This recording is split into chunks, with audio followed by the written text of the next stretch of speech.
নমস্কাৰ। নমস্কাৰ। আচ্ছা, এতিয়া মোৰ আপোনালোকৰ ষ্টৰিটো জানাৰ মন আছে।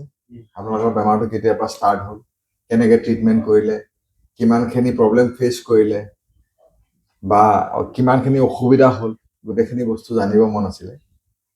যদি বেয়া নাপায় মোক সেইখিনি জনাওক। আপোনাৰ বেমাৰটো কেতিয়াৰ পৰা ষ্টাৰ্ট হ'ল, কেতিয়া আপুনি গম পালে? हिंदी में बोलिए। आपको जो बीमारी पता चला ना, वो कब पता चला? मेरे को जब बीमारी हुआ तो 2024 में पता चला। 2024 और एक्चुअली मतलब मैं प्रेग्नेंट थी। अच्छा, तब तो मेरे जब को मेरा पता चला बच्चा आपको आप प्रेग्नेंट थी? हाँ, जब मेरा बच्चा 4 मंथ का था तो मेरा पैर में राइट पैर अच्छा बहुत दर्द था। अच्छा, फिर ऐसे दर्द सहते सहते बहुत दर्द था, तो मम्मी सब दादी होती ये सब बोलती थी कि ऐसा होता है, प्रेगनेंसी के टाइम ऐसा होता है। अच्छा, वो जब मतलब डिलीवरी आपका जो पेन आया था उस समय आप 4 महीने का आप प्रेग्नेंट थी? हाँ, उसके बाद और ऐसे बोलते थे कि ठीक हो जाएगा दर्द, लेकिन ठीक नहीं हो रहा था। ऐसे करते बहुत मतलब 2-3 दिन तक मैं खाना पानी कुछ नहीं खाती दर्द की वजह से। अच्छा, बहुत दर्द हो रहा था। अच्छा, फिर मैं डॉक्टर से दिखाई, नस वाले डॉक्टर से। वो एक इंजेक्शन दिए और बोले कि शायद वेट की वजह से ऐसा हो रहा है। अच्छा, तो वो दवा दिए, थोड़ा दर्द आराम हुआ। फिर मैं घर आई। फिर ऐसे करते करते 9 मतलब 8 मंथ का जब बेबी हुआ पेट में, तो फिर ऐसे ही दर्द सेम। अच्छा, ऐसे दर्द मतलब होते वो जो आपको दर्द हुआ था वो दर्द लेके आप 8 महीना पार हो गया? हाँ, अच्छा, ऐसे दर्द करते बहुत दर्द हो रहा था। अच्छा, मतलब बहुत दर्द। तो ऐसे 9th मंथ का जब बेबी हुआ पेट में, फिर उसको मतलब इतना दर्द था कि डॉक्टर के पास गई, तो दर्द की वजह से मेरा सिजेरिंग से बच्चा हुआ। अच्छा, पेट में दर्द ही नहीं था, पैर में पूरा दर्द। आपका जब बच्चा हुआ था उस समय भी आपका दर्द था? हाँ, बहुत दर्द था। बहुत दर्द पैर में ही था। मैं मतलब पूरा चिल्ला पागल जैसी हो गई थी, इतना दर्द हो रहा था। मेरे को कुछ दिखाई नहीं दे रहा था। बच्चा के भी बारे में मेरे को नहीं हो रहा था क्या होगा नहीं होगा।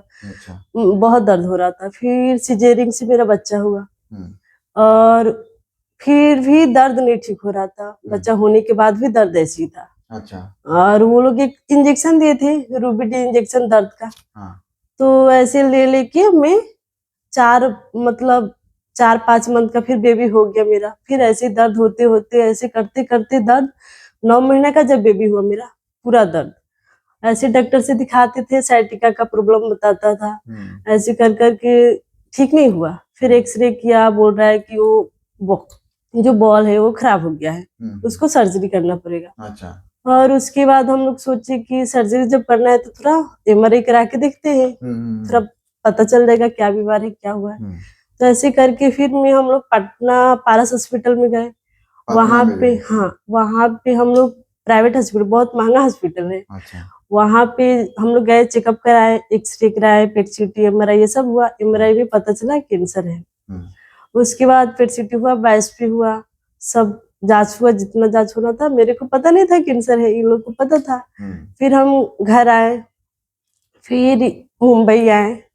जब बीमार पता चला तो मुंबई आए, आके फिर यहाँ पे टाटा में आए, टाटा हॉस्पिटल में। फिर वहां पे क्या हुआ कि सब जांच हो रहा था, ब्लड जांच, एक्सरे सब जांच हो गया। और बायोप्सी का जांच वहां हुआ था, तो वो लोग बोले वो सेल जो वो होता है, मतलब मांगे कि वो बायोप्सी का वो टिश्यू चाहिए। तो मेरे देवर थे, वो मतलब ऑनलाइन किए। वो भी बहुत कष्ट से हुआ। फिर लेके मतलब आए तो हॉस्पिटल में गए तो बोले मतलब कि MRI करना पड़ेगा। कि कितना बीमार बढ़ा है, पहले का MRI था, लेकिन वो लोग देखे कि अभी 1 महीने में कितना बढ़ा है कितना कम है। अच्छा, इसके लिए फिर हम लोग का 1 मंथ हो गया। अच्छा, मतलब टेस्ट वगैरह कराते कराते 1 महीना हो गया। उस समय भी आपका दर्द था? पूरा दर्द था, मेरा पूरा दर्द था। अच्छा, और हम लोग 80 किलोमीटर दूर रहते थे। 1 महीना तक हो गया? हाँ, और 80 किलोमीटर दूर रहते, तो वहां से आते थे ट्रेन से। अच्छा, उस टाइम कुछ पता नहीं था क्या करना है, तो ट्रेन से आते थे। मैं स्टेशन में चढ़ती थी, पूरा दर्द। मैं स्टेशन पे जाके सो के रोने लगती थी, इतना दर्द हो रहा था। अच्छा, फिर मेरे हस्बैंड ऐसे गोद में उठा के ला रहे थे, बहुत सीढ़ी चढ़ के, फिर लाए, फिर ट्रेन में बैठा, ऐसे करके मतलब बहुत दर्द सही हूँ मैं। और उसके बाद क्या हुआ कि MRI का डेट फिक्स हुआ, डेट भी बहुत लंबा दिया था। अच्छा। ऐसे डेट बहुत मुश्किल से मिला। फिर डेट के टाइम आए MRI कराने के लिए, तो रात हो गया हम लोग को। और छोटा बेबी 9 महीने का था, वो पूरा रो रहा था घर पे। अच्छा। हाँ, आप मेरी लोग आप लोग वो बेबी साथ में लेके ही हाँ, ट्रीटमेंट हाँ, करा रहे थे? हाँ, टेस्ट वगैरह करा रहे थे? हाँ, अच्छा। बहुत 9 रो महीने रहा का था। बच्चा। हाँ, अभी उसके रात को भी MRI मेरा नहीं हो पाया। बोल रहे हैं कि अभी बहुत पेशेंट है टाटा में। तो सुबह 2-3 बजे सुबह में मेरा MRI हुआ। मेरा दर्द इतना था कि मैं उसमें लेट ही नहीं पा रही थी। तुरंत जाती थी, 2 मिनट भी नहीं होता था। कितना भी बर्दाश्त करे। ये लोग को मेरा मतलब देख के बहुत बुरा लगता था। ये लोग मेरे को इतना कष्ट कर रहे हैं, फिर भी मैं नहीं कर पा रही हूँ। बहुत मेरे को बुरा लगा। फिर मैं सोची अब नहीं हो रहा है तो मैं कैसे करूँ। हाँ, इसके लिए दर्द इतना तेज हो रहा था। फिर नहीं हुआ। फिर अगले दिन MRI हुआ, फिर ऐसे ही हुआ, नहीं हो पा रहा था। फिर डॉक्टर से बोले कि सर मतलब बेहोश करके हो सकता है क्या इसमें? तो वो लोग बोले कि नहीं होगा। इतना रो रही हूँ उस टाइम। फिर वो लोग बोले बहुत पेशेंट है, नहीं हो पाएगा, इतना जल्दी है तो तुम लोग बाहर से करा लो। फिर हम लोग बाहर से MRI कराए तो बेहोश करके मेरा MRI हुआ। फिर MRI हुआ, फिर ले जाके वहां पे टाटा में दिए। फिर वो लोग ट्रीटमेंट शुरू हुआ। अच्छा। हाँ, फिर मेरा कीमो लगा। 4 कीमो बोला था पहले। तो पहला कीमो में मेरा बाल चला गया था। आपका 4 कीमो हाँ, दिया था? हाँ, आपका जो पहला कीमो था, वो पहला कीमो देने के बाद आपका पूरा बाल झड़ गया था। और थोड़ा दर्द से राहत मिला। मेरे को दर्द से राहत मिला। उस समय हाँ, दर्द से मिला, दर्द क्योंकि इतना पेन किलर लेती थी, कुछ भी फर्क ही नहीं पड़ता था। इतना पेन किलर लेती थी। बहुत ज्यादा दिया था। हाँ, तो एक मिनट, उस समय जब आपको पेन किलर दिया हुआ था, तब आपका बेबी साथ में ही था आपका? हाँ, मेरा साथ। फीडिंग कर रहा था? नहीं, डॉक्टर मना किया कि नहीं कराना है। नहीं तो उसके पहले तो मैं लेती थी और कराती भी थी, घर पे थी तो। फिर इधर आने के बाद डॉक्टर बोला कि नहीं कराना है। बहुत रो रहा था मेरा बेबी। अच्छा। तो उसके फिर कीमो लगा। फिर 4 कीमो के बाद सर्जरी बोला। अच्छा। फिर सर्जरी का भी डेट लंबा दिया था। फिर सर्जरी का डेट दिया। फिर सर्जरी मेरा हुआ। 12 घंटा मेरा सर्जरी चला। और उसके बाद फिर मैं ICU में 2 दिन तक थी। अच्छा। उसके बाद मेरा मतलब फीमेल वार्ड में शिफ्ट किया। मेरा सांस का बहुत दिक्कत हो रहा था, वो ICU में मैं थी तो बचने का चांस मतलब बहुत कम था। उस समय आपका सांस भी थोड़ा हाँ, फूल रहा था। हाँ, सांस भी फूल रहा था। और उसके बाद शिफ्ट किया। मैं डॉक्टर से इशारे से, मेरा हाथ जब ICU में थी मेरा हाथ सब बंद था, पैर तो काम ही नहीं करता था। और मैं कैसे बोलती, मुंह में भी पाइप लगा था। अच्छा। तो ऐसे में इशारे से डॉक्टर से बोलती थी मेरे को निकाल दो, मेरे को शिफ्ट कर दो ऐसे। तो ऐसा मतलब बहुत हुआ। फिर वो फीमेल वार्ड में मेरे को शिफ्ट किए। फिर वहाँ ऐसे मेडिसिन दे रहे थे। फिर उसके बाद 1 हफ्ता के बाद डिस्चार्ज बोला। और डिस्चार्ज जब हुआ तो हम लोग आसाम भवन में पहले रहते थे। फिर वो लोग बोला कि 2 मंथ तक वो स्ट्रेचर पे रहना है। अच्छा। फिर हम लोग पूरा टेंशन में आ गए। मेरे हस्बैंड, मेरे देवर बहुत टेंशन में आ गए कि अब लेके कहाँ जाएंगे। अच्छा। और दिन भर ये लोग रूम के लिए पूरा ढूंढ रहे थे, कहाँ मिले रूम पास में। एम्बुलेंस ले जाना पड़ेगा, स्ट्रेचर पे रखना पड़ेगा। यहाँ पे आसाम भवन में नहीं लेके आ सकते क्योंकि लिफ्ट छोटा है। हाँ, इसके लिए फिर ये लोग दिन भर पूरा डॉक्टर से, ये लोग मेरे को बोलते थे कि डॉक्टर आएगा तो बोला थोड़ा 2 दिन बाद करे, क्योंकि रूम के लिए डिस्चार्ज 2 दिन बाद करेंगे तो मतलब रूम नहीं मिल रहा था। अच्छा। तो इसके लिए फिर कैसे कैसे मिला। डॉक्टर तो नहीं सुनते ना, जिस दिन लिख देंगे डिस्चार्ज उस दिन करके रहेंगे।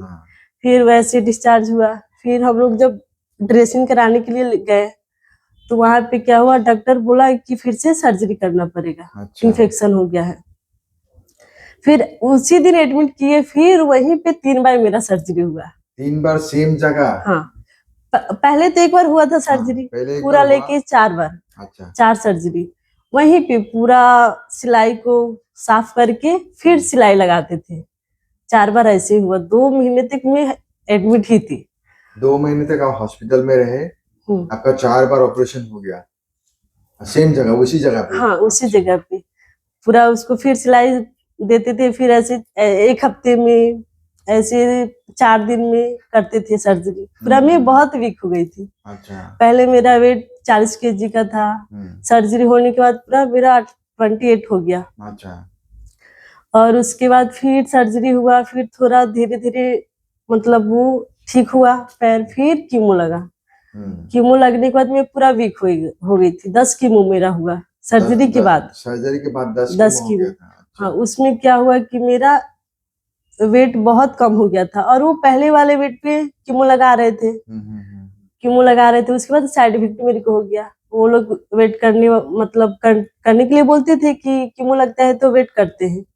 तो मेरा क्या हुआ था कि मैं स्ट्रेचर पे थी ना, तो वेट नहीं हो पाएगा, पैर में था तो ऐसे करके वो लोग पहले वाला डोज दे दिया। अब मेरे को साइड इफेक्ट हो गया। अच्छा। खांसी और फीवर बहुत ज्यादा हो गया था। उसके बाद मैं एडमिट थी 12 दिन। अच्छा। 12 दिन एडमिट थी। कुछ मुंह में छाला वगैरह हो गया था, खाना कुछ नहीं खाती थी, पानी पीती थी, और एक ORS होता है वो लेती थी, और प्रोटीन, बस, और कुछ नहीं। Protein powder. और मेरे दोनों हाथ में ये सब सलाइन वगैरह हुआ था। ब्लड जज पैर से हो रहा था, एक पैर तो ऑपरेशन हुआ था, एक पैर से हो रहा था। बहुत दर्द, नस भी नहीं मिल रहा था, बहुत वीक हो गई थी मैं। तो उसके बाद साइड इफेक्ट के लिए मतलब 12 दिन एडमिट थी। उसके बाद फिर हम बोलते थे कि मतलब थोड़ा सा मैं ठीक हुई तो लगता था कि मैं आसाम भवन जाना है मेरे को। आसाम भवन बहुत अच्छा लगता है यहाँ पे आके। तो मैं डॉक्टर से बोलती थी मेरे को छुट्टी दीजिए, मैं घर जाऊंगी तो ठीक हो जाऊंगी। वो बोलते थे नहीं, अभी तुम ठीक नहीं हो, बात मानो, ऐसे बोलते थे। मेरे को वहां पे अच्छा नहीं लगता था। तो थोड़ा थोड़ा मैं ऐसे कर करके मेरे को लगता था कि कैसे भी मेरे को ठीक होना है, बच्चे के पास जाना है। इसके लिए मैं मतलब पानी लेती थी, थोड़ा थोड़ा खिचड़ी वगैरह लेती थी। मन नहीं था तभी भी लेती थी। पूरा दर्द होने लगता था, मुंह में छाला हुआ था तो।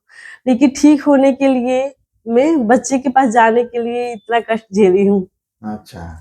हाँ, और उसके बाद फिर डिस्चार्ज दिए तो यहाँ हम आए आसाम भवन में। यहाँ आए तो मेरे को बहुत अच्छा लगा। आसाम भवन मेरे को बहुत अच्छा लगता है यहाँ पे। पूरा घर जैसा लगता है, और आसाम के लोग भी बहुत अच्छे हैं। तो मैं यहाँ आई, फिर मैं ठीक हो गई, खाना वाना थोड़ा थोड़ा खा रही थी। अच्छा। फिर ऐसे रेडिएशन हुआ, 25 रेडिएशन मेरा हुआ। फिर मेरा 1 साल यहाँ पे हुआ। 1 साल तक आप ट्रीटमेंट में रहे, आपको बच्चा नहीं मिला। मैं बच्चे से वीडियो कॉल पे बात करती थी। हाँ, बहुत मैं रोती थी बच्चे के लिए, बहुत। और वो लोग टाटा की वजह से थोड़ा मतलब पेशेंट के लिए वो मीटिंग वगैरह चलता था, उसमें मैं थोड़ा, ये लोग मेरे को बोलते थे बीमारी के बारे में, कैंसर के बारे में, तो मेरे को नहीं लगता था, ये लोग को विश्वास नहीं हो रहा था। फिर मैं पेशेंट से वो मीटिंग वगैरह चलता था, उसमें मेरे को थोड़ा अच्छा लगा। अच्छा। उसमें मतलब जो बता रही थी मीटिंग में मैम, वो उनसे थोड़ा, उनका भी कैंसर बीमार था, वो अपने बारे में बताया ऐसा कैंसर एक जगह पे हुआ है, पूरा बॉडी तो ठीक है, लेकिन कीमो की वजह से क्या होता है कि बहुत शरीर वीक हो जाता है। कैंसर बीमार से कोई नहीं मर सकता है, लेकिन मेरा दर्द था तो मेरे को पता चला, अगर नहीं रहता तो नहीं पता चलता शायद। लेकिन कैंसर बीमार से कोई मर नहीं सकता है, और मर सकता है लेकिन थोड़ा बहुत मतलब बीमार थोड़ा ये नहीं होता है। और उसकी वजह से क्या हुआ, कीमो की वजह से ज्यादा तकलीफ होता है। जब शरीर में कीमो जाता है तो बहुत अलग तरह का वो होता है, खाने का मन नहीं करता है, और स्वाद चला जाता है, शरीर वीक हो जाता है, बहुत वीक होता है। उसके बाद ऐसा चला, मतलब छुट्टी मिला मेरा 1 साल बाद। 1 साल बाद आप हाँ, बच्चे से मिले? हाँ, 1 साल बाद में बच्चे से मिली। अच्छा। उसके बाद में मतलब पैर छोटा भी हो गया था मेरा सर्जरी की वजह से। सर्जरी के बाद आपका पैर थोड़ा छोटा भी हो गया? छोटा हो सकता है, छोटा हो गया था, 4 सेंटीमीटर छोटा हुआ है। और मेरे फैमिली वाले बहुत सपोर्ट किए हैं मेरे लिए। अच्छा। फैमिली वाले, और ज्यादातर मेरे हस्बैंड को थैंक यू। क्योंकि मेरे हस्बैंड मेरे लिए बहुत कष्ट झेले हैं, बहुत कष्ट। अभी आपने तो पूरा कष्ट झेला ही है, जो भी हो, आप खुद पेशेंट है, फिर भी आप मोटिवेट रहे। लेकिन आपके हस्बैंड से मैं थोड़ा बात करना चाहता हूँ। हस्बैंड आपको कैसे संभाला उस समय? आप कृपया करके आसामीस में ही बताइए। নমস্কাৰ, মই ক'বলৈ এইটোৱে বিচাৰিছোঁ, আপুনি কেনেকে আপোনাৰ ৱাইফৰ যিটো সিচুৱেশ্যন, সেই সিচুৱেশ্যনটো আপুনি কেনেকে হেণ্ডেল কৰিলে? হেণ্ডেলটো কৰিব লাগিব, এটাতো কোনো উপায় কেনেকা নাই, নহয়, এটা কৰিব লাগিব। যদি পেচেণ্টটোক ভালে ভালে আপুনি ঘূৰাই নিব বিচাৰিছে, আপুনি মানে যেনেকা কয় নহয়, শিৱই যে বিষ খায়, নীলকণ্ঠ বুলি কোৱা যায় ন, তেনেকা খাব লাগিব মানে। তাৰমানে চব দুখ, চিন্তা, কিবা চব বুকুৰ মাজত সোমাই পেলাই ৰাখি থ'ব লাগে সেইটো পেচেণ্টক মানে অনুভৱ কৰিব দিব নালাগিব কি তেওঁ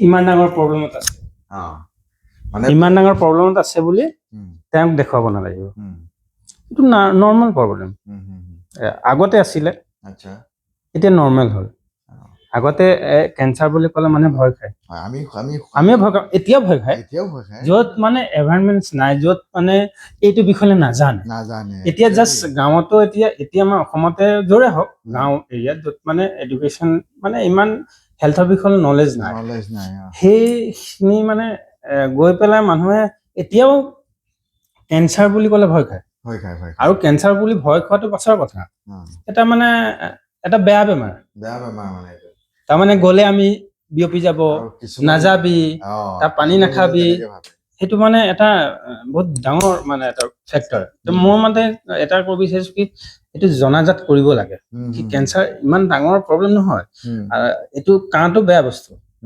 কেঞ্চাৰটো বেয়া বস্তু নহয় ফিভাৰটো বেয়া বস্তু কেঞ্চাৰটো বেয়া বস্তু নহয় যেনেকা ধৰি লোৱা চিকেন পক্স সেইটো বেয়া বস্তু কেঞ্চাৰ বেয়া বস্তু নহয় এইটো কাৰণে বেয়া বস্তু নহয় সেইটো বিয়পি নাযায়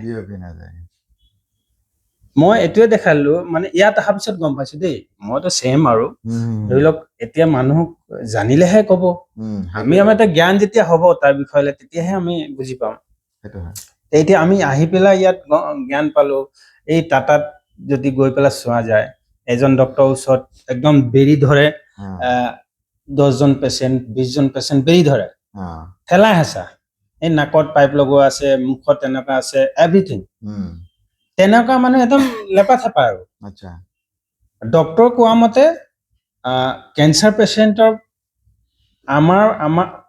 আমি ভয় কৰিব সুস্থ মানুহে কেঞ্চাৰ পেচেণ্টৰ কাৰণে ভয় কৰিব নালাগে আনকি কেঞ্চাৰ ডিফাৰেঞ্চটো সেইটো কাৰণে ৰাখিব লাগে কেঞ্চাৰ পেচেণ্টৰহে প্ৰব্লেম হ'ব মই যে তেওঁৰ লগত যদি ভাতটো খাই দিওঁ একেলগত মোৰ প্ৰব্লেম নহয় ইনফেকশ্যনটো যাব পাৰে তেওঁ যাব পাৰে সুস্থ মানুহৰ পৰা তেওঁৰ তাতে তেওঁ যাব পাৰে কিয় যাব পাৰে তেওঁ অলৰেডি কেমো দিয়াৰ লগে লগে চিবিচি পুৰা ব্লাড মানে এনি অৰ্গেনো ডেমেজ হৈ যায় চেলছ ডেমেজ হৈ যায় এই যিটো মানে আমাৰ কি ইমিউনিটি লো হৈ যায় একেবাৰে একদম উইক হৈ যায় ইমিউনিটি উইক হ'লে মানে অলপ ইনফেকশ্যন যিকোনো ইনফেকশ্যন পটককৈ পাব পাৰে সেইটো কাৰণে ডিফেক্ট তেওঁৰ প্ৰব্লেম হ'ব পাৰে সেইকাৰণে আমি যদি বচাব বিচাৰো আমাৰ পৰা তেওঁকহে বচাব লাগিব আমি বাচিব নালাগে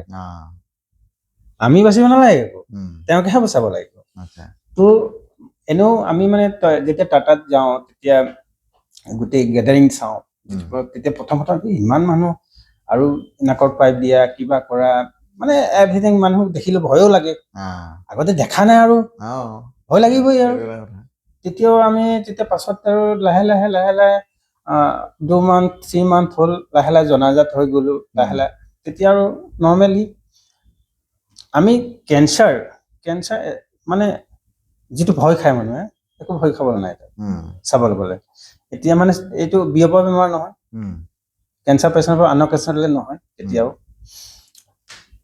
তো আমি যেতিয়া টাটাত গ'লো আমি যেতিয়া সৰু ল'ৰা ছোৱালী 2 বছৰ 2 মাহ 6 মাহ 3 মাহ তেনেকুৱা ল'ৰা ছোৱালী দেখিলে বেয়া লাগে কেঞ্চাৰ নাকত পাইপ দিয়া আছে কিবা সৰু ল'ৰা ছোৱালী মাইকী মানুহ তাৰ মানুহ সেইবোৰ চাই পেলাই আমি বোলো ইমান সৰু ল'ৰা ছোৱালী লাইফটো ষ্টাৰ্ট হৈছে আমাৰতো কিছুমানে কয় চাবচোন যে কিবা পাপ কৰাৰ কাৰণে হৈছে কিন্তু আপুনি চাব গ'লে এটা সৰু ল'ৰা ছোৱালীটোনো কি পাপ কৰিছে আৰু নহয় আৰু পাপ কৰা নাই কিছুমান কয় এইটো খাইছে সেইটো খাইছে সেইকাৰণে এইটো হৈছে এটা সৰু ল'ৰা ছোৱালী কি খাইছে তাকেতো কৈছে না খাইছে ইনডাইৰেক্টলি খাই আছে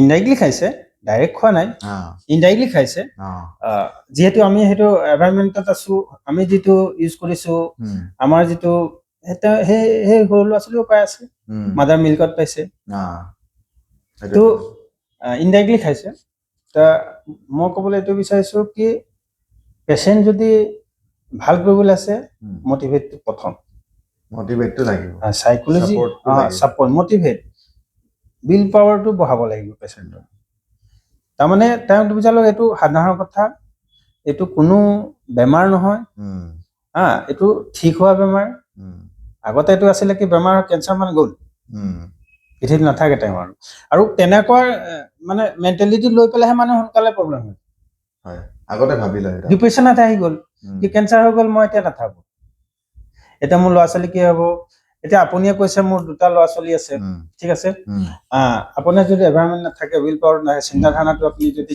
মানে নাথাকে কি বেমাৰ কি তাৰ ওপৰত নলেজ নাই আপুনি অলৰেডি ডিপ্ৰেশ্যনত আহি গ'ল ডিপ্ৰেশ্যন মোৰ ল'ৰা ছোৱালী কোনে চাব মই কেইদিন জীয়াই যাম কেইদিন থাকিম তো ডিপ্ৰেশ্যন চবতকে বেয়া এজন পেচেণ্টৰ কাৰণে আৰু পেচেণ্টটো বুলি কথা নাই এটা সুস্থ মানুহ যদি ডিপ্ৰেশ্যন পৰি যায় তাৰ নানা ধৰণৰ বেমাৰ আহি যাব তো 60% সাইকোলজি প্ৰব্লেম থাকে এজন বেমাৰী মানুহ 40% হে বেমাৰ থাকে মানে মোৰ মতে যদি সেই 60% যদি আমি আঁতৰাই দিওঁ 40% হে বেমাৰ থাকিব কিয় সোনকালে হ'ব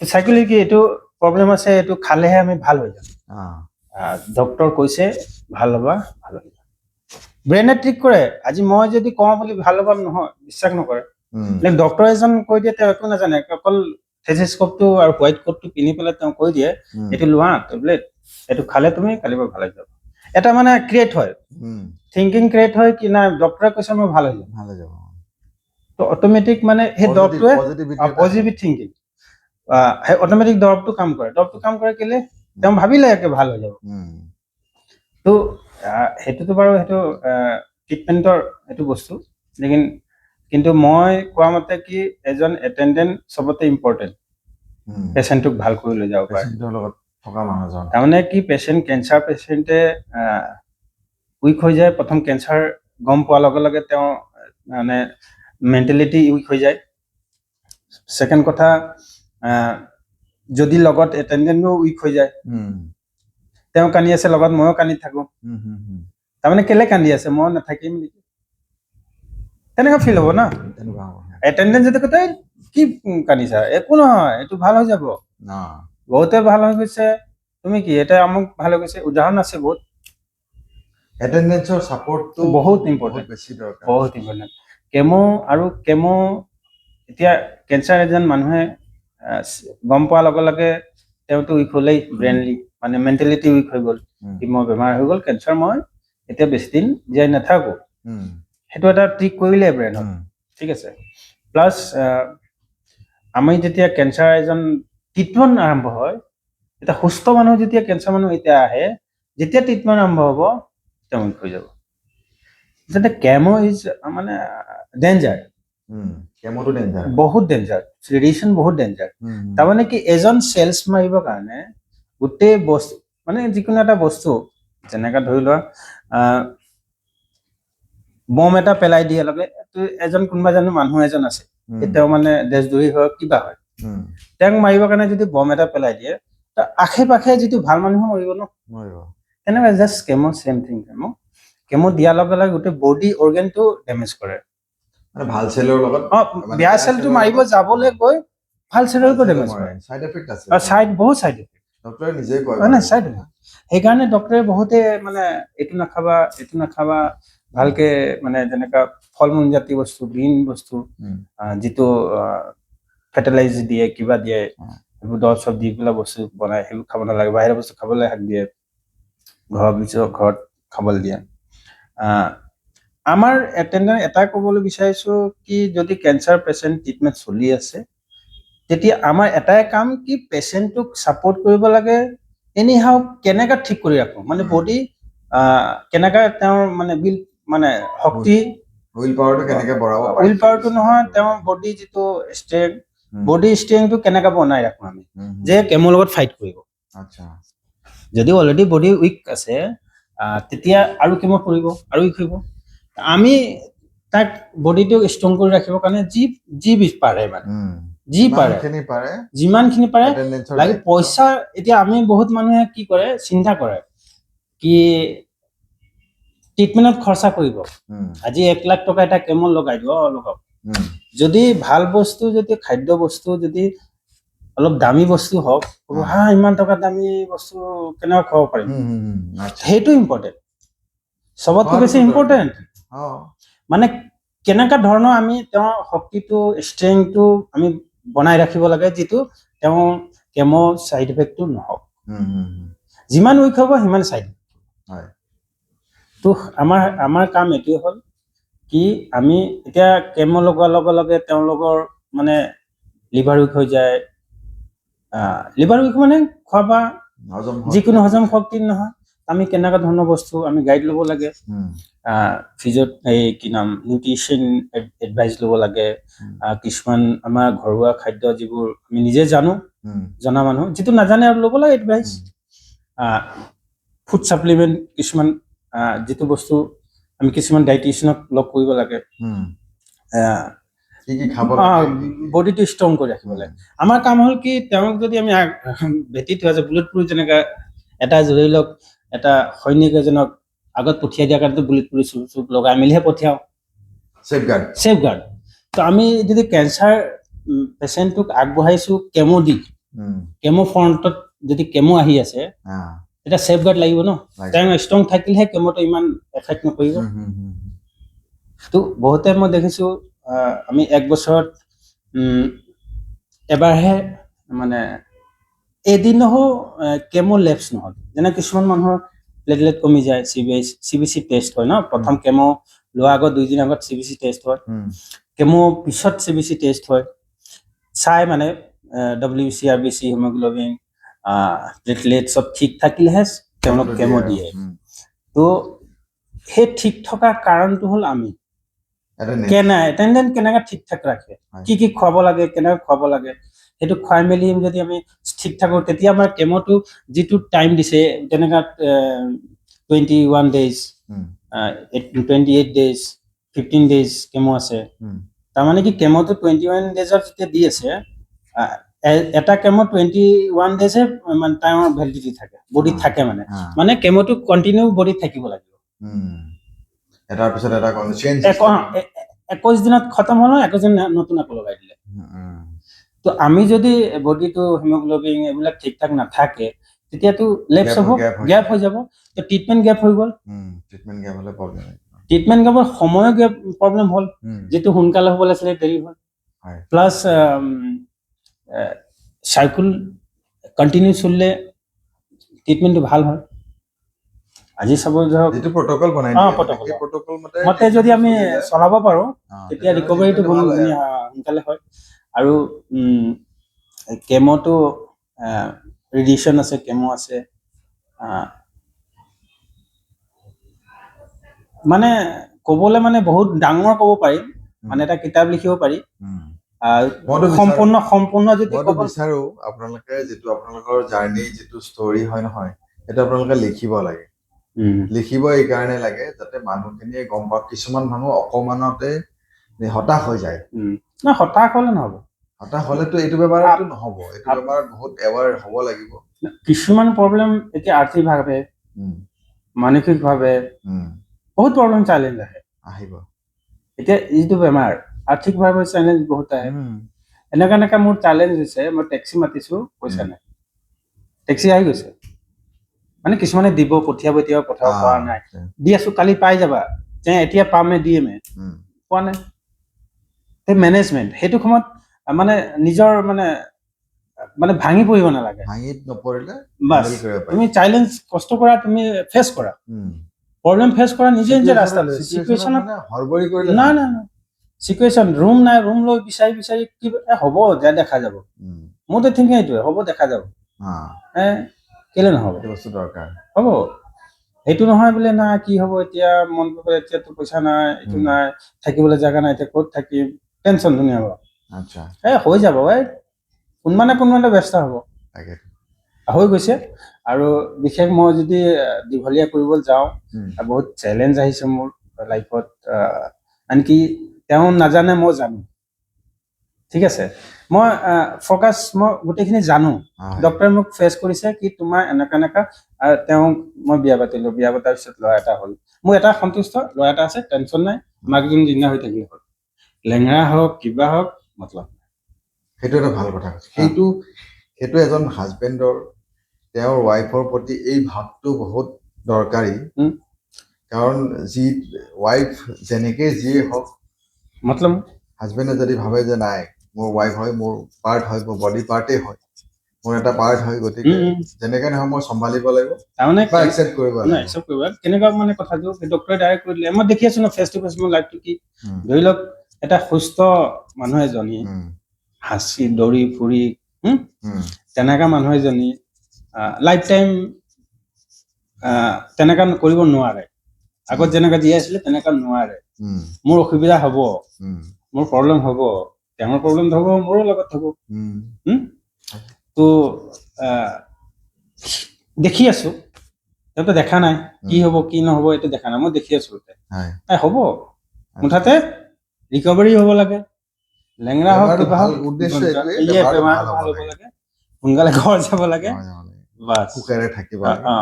যিয়ে নহওক আপোনালোকে বহুত মূল্যৱান সময় দিছে, বহুতখিনি আৰু লাষ্টত মই কথা এটা কওঁ, উম, তাৰমানে আমাৰ অসম চৰকাৰক ধন্যবাদ দিছো, উম, আৰু অসম ভৱন যিটো মুম্বাইত উম, যিবোৰ কৰ্মচাৰী ছাৰহেন আছে, উম, চবৰ লগত ধন্যবাদ দিছো সহযোগ দিয়াৰ কাৰণে। অ, তেওঁলোকে বহুত সহযোগ দিছে, সহজ আমাৰ কৰিছে। সহযোগ আছে। উম, কেলে চব ফালৰ পৰা আমাক লাগিব ন, হয় হয় হয়। চবলে সহযোগ হলে ভাল হ'ব। তো সেইটো কৈ পেলাই নিজৰ বক্তব্য সামৰিলো। ধন্যবাদ। এতিয়া আপোনাৰ যিখিনি কথা গম পালো, সেইখিনি কথা গম পাই পেলাইতো মোৰ আপোনাক চেলুট দিব মন গৈছে। আপুনি আগতেও যদি এতিয়ালৈকেতো ভাল পাইছে, এতিয়াতো ভাল পাইছে, বহুখিনি ভাল পাইছে। খালি আপোনাৰ যিটো ভৰিৰ যিটো প্ৰব্লেম, সেইটো চাগে হয়তো থাকিব লাইফ টাইম, সেইটো লাইফ টাইম থাকিব। যিয়ে নহওক একো নাই। আপুনি গোটেইখিনি কথা শ্বেয়াৰ কৰাৰ কাৰণে ধন্যবাদ। ধন্যবাদ, ঠিক আছে। Thank U.